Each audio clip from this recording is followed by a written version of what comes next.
We didn't just enroll our child, we became part of a nurturing community. Since Suraj has put me on a little bit of a pressure, I don't think I'll make it that short. Maybe I'll take a little longer than what he took. In a way, a moment of mixed feelings.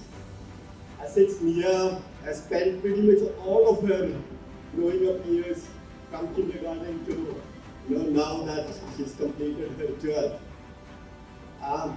Sometimes, as parents, when your child grows up, there are times that you wish they hadn't grown up and then going away from your vicinity. But it's a journey, like Deepa ma'am was talking about. And there are these moments.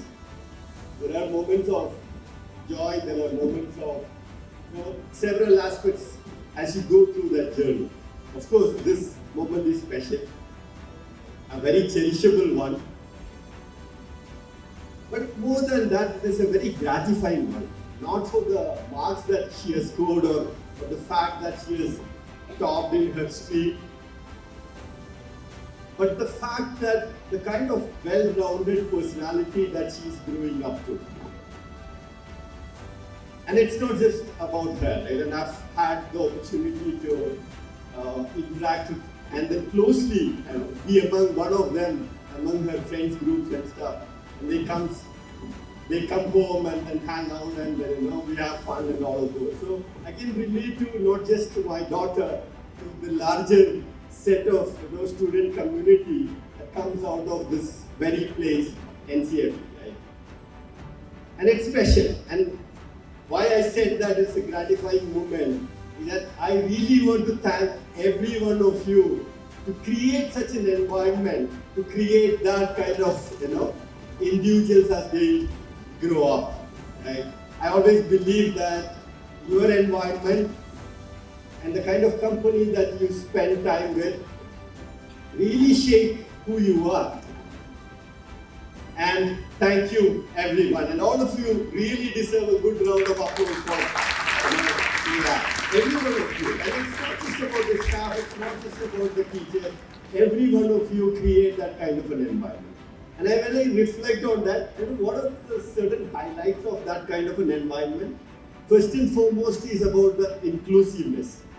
And that's a character, it's a subtle thing. It is not something that we can actually, talk about or boast about.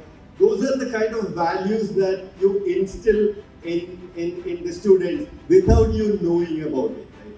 And that's something that Neelu, my wife, and I keep talking about it. And what a wonderful event, right? I can't ask for anything more than something like this. And it's a reflection of the kind of support that school gives, not just for the academics. I was impressed with just the names of the clubs that were announced. So creative, right? I don't know how many of you have given attention to that. So impressive. And that's what this school is about.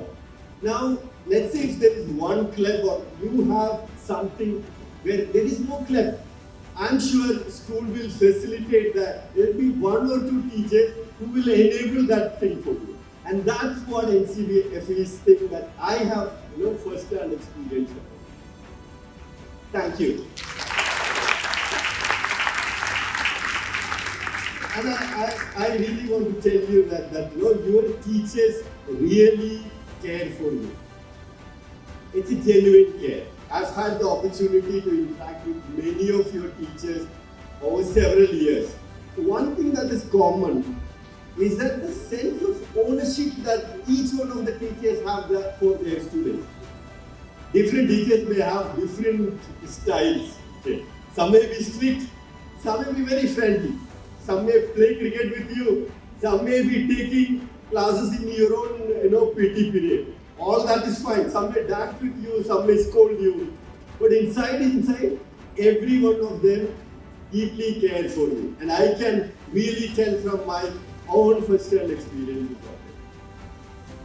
Now let me touch upon maybe a little bit controversial, but I'll still talk about it. Do marks matter? Is that something, is that defines success?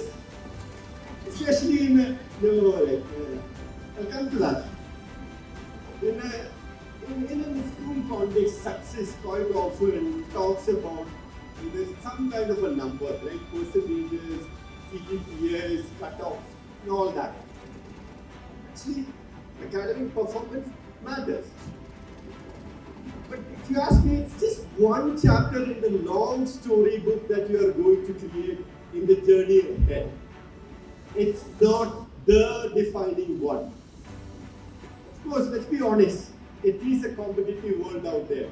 And then, of course, sports in 12 and all will actually conquer with that. There is pressure, there is going to be pressure from society, from school, from your family, and more importantly, from your own self about that kind of a self-imposed pressure. But I think what is more important is to never lose that sight of that big picture and the journey that is lying ahead of us. To give you, context about, I run a small startup and we hire people, right? And people ask me, what kind of skills that you hire, right?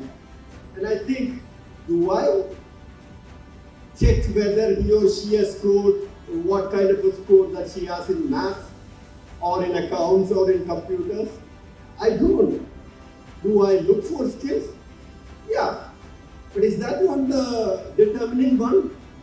If you ask me, what I look for is that whether that person can solve problems, whether the person can learn, whether the person can work with the team, can lead or drive initiatives, whether the person, how well is the person treating people around.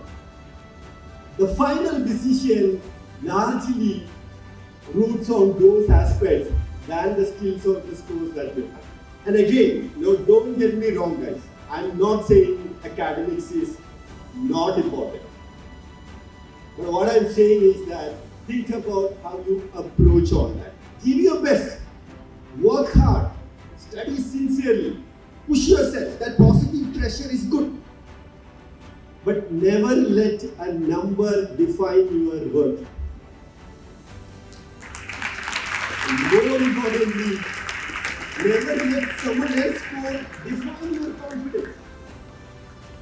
With that, I'll just let you guys encourage you to think on just two aspects.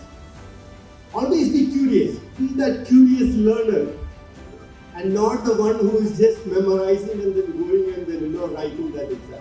Always be curious. Double click on whatever you are coming across, especially in the areas that you have an interest on. And second, be a collaborative team player and not that competitive self.